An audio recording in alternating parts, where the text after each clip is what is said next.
Now let's find the derivative of both trig functions, starting with y equals 4 sine of x.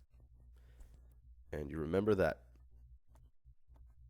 for y equals sine of x, y prime is just cos of x. The derivative of the sine function is just cos.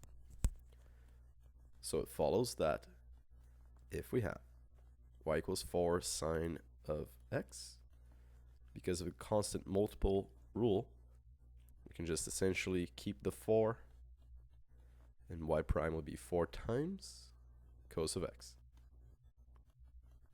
So the derivative of 4 sine of x is 4 cos x, given, of course, that the derivative of sine is cos of x.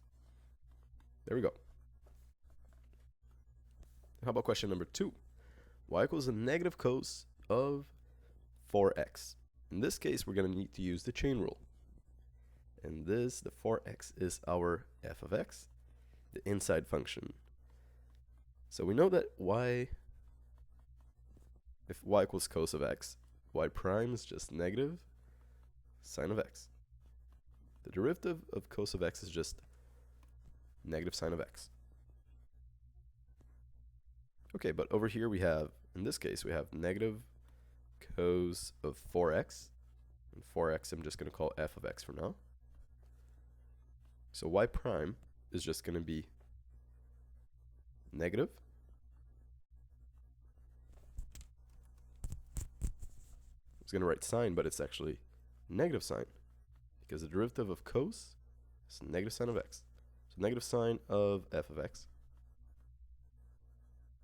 times the derivative of f of x, so f prime of x, because this is the derivative of the inside function according to the chain rule, right? Because we have an outside function and an inside function.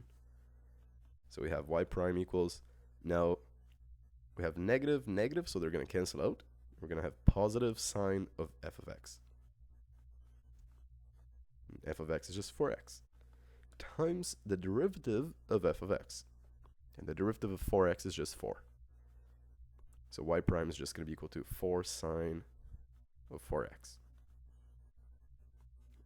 And that's it. This is the answer to number 1, answer to number 2, and we're done.